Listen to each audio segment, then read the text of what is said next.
You're lucky Anakin didn't show up. The way you're fighting, you wouldn't have lasted long.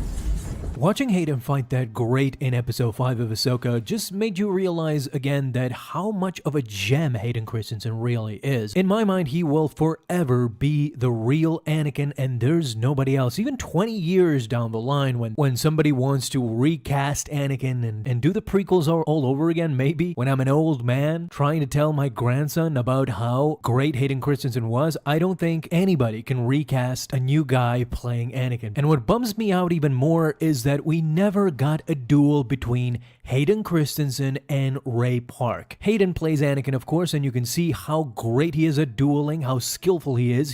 For the Ahsoka series, they called him, he picked up the saber, and he went right back to work. It's like muscle memory. The guy hasn't lost a step. It was so beautiful to see him duel Ahsoka, and similar to Obi-Wan. In the Obi-Wan series, he did the same thing. He came back and didn't miss a beat. But remember, Ray Park was a stunt guy. He was actually a real swordsman that he played and gave life to Maul in episode 1. He had acrobatics, he had lightsaber fighting down to a T. Imagine Hayden Christensen going blow for blow against Ray Park. Imagine what that duel would actually look like. That would be a thing of beauty. That would be the most epic lightsaber duel that you have ever seen in Star Wars history, and I'm afraid we might never get that in live action. To start with, the Clone Wars never featured a Darth Maul Anakin lightsaber duel. Maul did come back in the Clone Wars, but he only fought Obi-Wan. The only hint we have in canon that Anakin fought Maul at one point in time is actually not Anakin, but in Star Wars Rebels, Maul hints to Ezra that a powerful being is approaching, and later we see that that is Darth Vader. So he kind of hints that he might have crossed paths with Darth Vader at some point in time, but this is not Hayden Christensen. This is not peak Anakin as we see in episode 5. I mean, in the comics, we have a quasi-story of a doppelganger of Darth Maul fighting against Darth Vader, and we also have a crazy story in the comics of Luke Skywalker, years after Return of the Jedi, finds a Darth Maul ghost and actually fights him, so it's pretty cool. But we can circle around all we want. I don't think we will ever get a Darth Maul versus Anakin, peak Darth Maul versus Anakin in their prime duel, and I really hate this. I hate the fact that these guys never got together. Hayden versus Ray, dueling it out and seeing who could get the best of who, and seeing who would fight best. I think both of these guys have that special sauce, you know, and hopes might not die out yet in my mind. I mean, in episode 5, we saw a lot more than we bargained for. We saw Anakin in his Clone Wars armor in live action, so never say never. Dave Filoni knows how to bring the best out of these actors and out of these stories. Down the line, it might feature a scene where Darth Maul fights Anakin during the Clone Wars, and we've not seen this in the animated version. Perhaps the story got cut. Something that happened that we were never made aware that Anakin actually fought Maul at some point in time during the Clone Wars. This might be the best solution to what I think not only me, but a lot of fans, a lot of Star Wars fans have a problem with, that Anakin and Maul never fought against one another. And as I said, Hayden Christensen versus Ray Park, this is what I truly, truly want. Hayden Christensen brings his athleticism to Anakin, as we saw against Ahsoka, and Ray Park, who could forget about his portrayal of Darth Maul, not only in Phantom Menace, but he actually did mocap for Clone Wars Season 7 that he fought Ahsoka on during the Siege of Mandalore. That is just peak Star Wars content. I would love to see it at some point in time. Actually, there is this story in the comics where Anakin versus Darth Maul comes very, very close to being a reality. Remember, this is the closest we have come to seeing these two fight. 3 years after the Battle of Naboo, Anakin Skywalker was becoming more powerful with each passing day, showing promise and confidence in his skills. During that time, he was participating in a training session within the Jedi Temple, surrounded by many other younglings. In fact, he had programmed a droid to mimic the moves and skills of Darth Maul, the secret Sith who killed his first master, Qui-Gon Jinn. Both Windu and Obi-Wan were watching these young Jedi prospects showcase their abilities, and at just the right time, Chancellor Palpatine shows up as well, showing interest in Skywalker's abilities to the dismay of Mace Windu, of course. He even referred to his improvement as impressive. With each slash, Anakin was becoming more and more aggressive, and in a final show of sheer skill, the young Padawan slashes the droid in half and completely demolishes it. Now, whether it was jealousy or perhaps the truth, the younglings behind him were slightly unimpressed. While they acknowledged his lightsaber skills, they still believed he wouldn't become a good Jedi.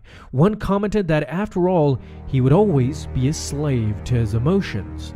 Anakin, however, heard only one thing that triggered him the most, and that was he is just a slave. He had had enough. With only a flick of his wrist, he used the Force to pull both of their lightsabers, suspended on air, and ignited them by easily using the Force. The younglings were shocked and terrified.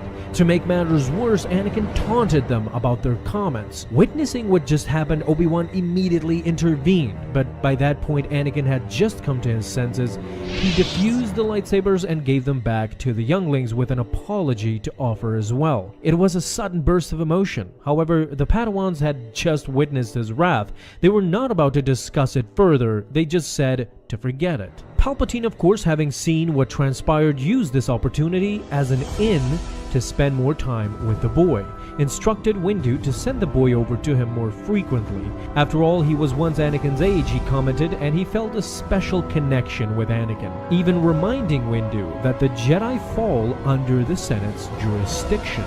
He was the Senate. Shortly thereafter, when he went on a brief errand with Palpatine, the boy became disillusioned and, in fact, wanted to completely leave the Jedi Order and pursue adventure, choose his own path, as he explained to Obi-Wan. But during that turbulent time, both Anakin and Obi-Wan were sent on a mission to the planet of Carnelian 4 in response to a call for Jedi assistance. The trip would not be a smooth one. Their ship would crash upon entry, and while there, they discovered the ruins of an advanced civilization that used to rule the planet.